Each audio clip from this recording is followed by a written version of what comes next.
पाकिस्तान को लेकर सेना प्रमुख का बड़ा बयान आया है। सेना प्रमुख ने कहा है कि पाकिस्तान सोचे कि उसे भूगोल में रहना है कि नहीं रहना है। और अब फिर भारत की जानिब से एक बहुत बड़ी जो वार्निंग है वो पाकिस्तान को दी जा रही है। पाकिस्तान का ये जो 5 हमला है हमारे ऊपर, ये 5 नहीं है। पाकिस्तान कहता है कि हम गजनी की औलाद हैं, हम गौरी की औलाद हैं, हम बिन कासिम की औलाद हैं। अगर उसे भूगोल में रहना है तो आतंकवाद को रोके। साथ ही सेना प्रमुख ने कहा है कि ऑपरेशन सिंदूर इस बार ऐसा करेंगे कि 2.0 में संयम नहीं बरतेंगे।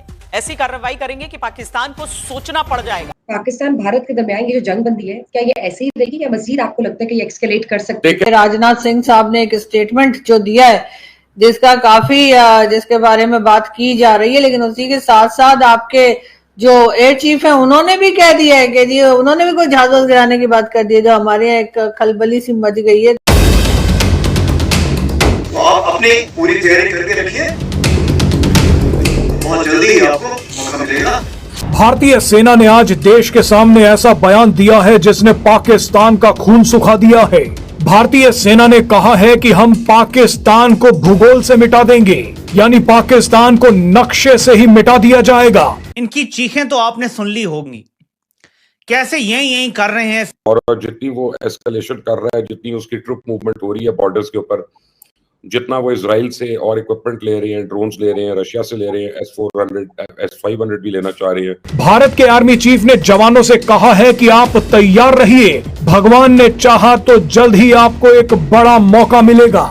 आर्मी चीफ ने यह बयान पाकिस्तान की सीमा के पास जाकर दिया है।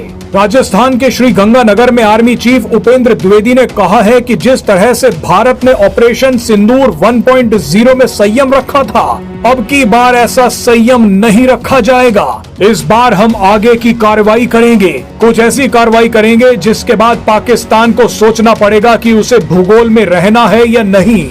कि क्यों आसिम मुनीर और उसका इस ओहदे पे बैठे रहना पाकिस्तान के वजूद के लिए खतरा बन चुका है। पूरे पाकिस्तान की समस्या ये है ना कि वो इंडिया को या तो समझना नहीं चाहते, या मतलब उनको ट्रेन ही किया गया है कि वो हर चीज का गलत मतलब निकालें। देखिए, ये कंडीशन बार बार इंडिया कह रहा है, इफ अगर पाकिस्तान सर क्रीक के ऊपर अगर कोई ऐसा प्लान बनाता है तो अगर पाकिस्तान की तरफ से कोई शुरुआत नहीं होती तो इंडिया को क्या कीड़ा ने काटा? भाई, हमने बार बार कह दिया कि हम आपको एक्सेप्ट करते हैं। सेना प्रमुख ने जवानों से कहा कि आप अपनी तैयारी को पूरा रखिए, अगर भगवान वाहेगुरु और परवरदिगार चाहेंगे तो जल्द ही आपको एक बड़ा मौका मिलेगा। बताइए, जिस वक्त पीओके में जबरदस्त प्रदर्शन चल रहे हैं, उसी वक्त भारत के आर्मी चीफ ने पाकिस्तान की सीमा के पास जाकर ये बयान दिया है। कहा है पाकिस्तान को नक्शे से मिटाने का समय जल्दी आ सकता है। इस बार भारत देश पूरी तैयारी के साथ है और इस बार वो संयम नहीं रखेगा जो सिंदूर 1.0 में हमने संयम रखा। इस बार हम आगे की कार्रवाई करेंगे और कुछ ऐसी कार्रवाई करेंगे कि हो सकता है पाकिस्तान को सोचना पड़े कि उसे इतिहास में भूगोल में रहना है कि नहीं रहना है। अगर उसे भूगोल में अपनी जगह बनानी है तो उसके लिए उसे जो स्टेट स्पॉन्सर टेररिज्म जिसको हम बोलते हैं, यानी कि उसका देश जो टेररिज्म को स्पॉन्सर कर रहा है उसे रोकना पड़ेगा। तो आप अपनी पूरी तैयारी करके रखिए, और अगर परवरदिगार चाहेंगे, भगवान चाहेंगे, वाहेगुरु चाहेंगे तो बहुत जल्दी ही आपको मौका मिलेगा। उसके लिए ऑल द बेस्ट। भारतीय चीफ ने पाकिस्तान के वो तैयारे भी मार गिराने का दावा किया है जो उड़े ही नहीं थे। जंग के 150 दिन बाद मज़हका खेज दावा कर दिया कि भारतीय फिजाइया ने पाकिस्तान के JF-17 और F-16 तैयारे तबाह किए। भारत के नुकसान से मुतालिक सवाल पर चुप लग गई, कहने लगे इस सवाल के जवाब में कुछ नहीं बोलूंगा।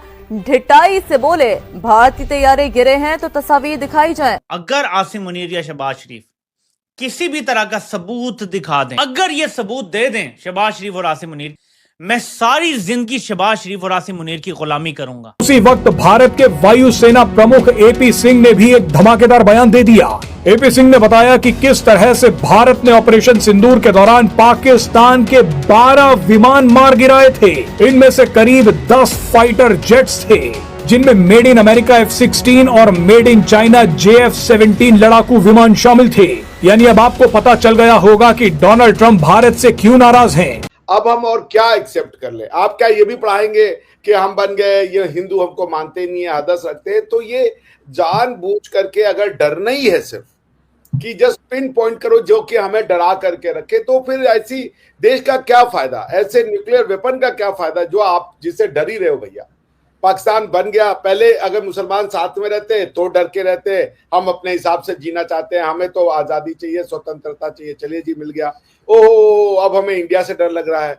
अरे भाई ऐसा क्या चीज है कि आप डरे ही जा रहे हो? तो प्लीज, राजनाथ सिंह जी ने कुछ ऐसा नहीं कहा। उन्होंने कहा अगर पाकिस्तान में, और कहा जा रहा है कि आप जो गुजरात जहां पर इंडिया पाकिस्तान का बॉर्डर लगता है, सर क्रीक से दूर रहिए है, और जो आप वहां पर एक्टिविटीज कर रहे हैं काइंडली वो ना करिए, नहीं तो जो ऑपरेशन 2.0 है वो लॉन्च हो सकता है दोबारा 2026 में भी अगर देखा जाए तो ये जो टेंशंस हैं इंडिया और पाकिस्तान के दरमियान, ये कब तक आखिर हम लोगों को नजर आएंगी? क्या कभी पाकिस्तान और इंडिया अमन की बात भी करेंगे, एक टेबल टॉक होती हुई हम लोगों को दिखाई देगी, और जितने भी इनके मसले मसाइल हैं क्या सॉर्ट आउट होते हुए दिखाई देंगे, या वाकई ही एक बार फिर से जो इंडो पाक वॉर है वो हमें दोबारा से होती हुई दिखाई देगी? और बड़े बड़े एक्सपर्ट्स ने भी इस पर अपना एनालिसिस किया था, तज्जिया किया था कि मे भी इंडिया पाकिस्तान एक और वॉर के अंदर इंडल्ज हो सकते हैं अगर यही सूरत हाल रही। अभी फिर आपके जो एयर चीफ है उन्होंने फिर 10 जहाज गिराने की बात कर दी। हमारे यहाँ कभी हम भी सर, कभी 5, कभी 6, कभी 7। हमारे प्राइम मिनिस्टर की मैंने कहीं क्लिप देखी थी,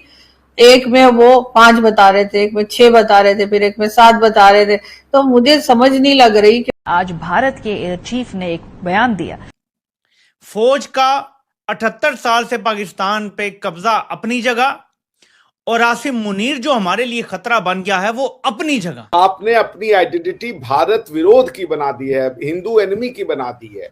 क्यों है? आप लोग बोलते ये हमारा एनिमी है, अवध से अवध कैसे हिंदू आपका एनिमी हो गया? आप हमारे में से कन्वर्ट होकर के बने, हम आपके एनिमी हो गए। देखिए ये सब डॉक्ट्रिनल इश्यूज हैं। जब तक डॉक्ट्रिनल इश्यूज रिजॉल्व नहीं होंगे, जब तक पाकिस्तान अपनी आइडेंटिटी को और आइडेंटिटी से ज्यादा नॉलेज क्राइसिस को रिजॉल्व नहीं करेगा, ये इसका रास्ता बंदूक है ही नहीं, इसका रास्ता किताब और फिलोसोफर्स हैं। someone who can explain things in a coherent manner, जो लोगों के बात समझ में आए।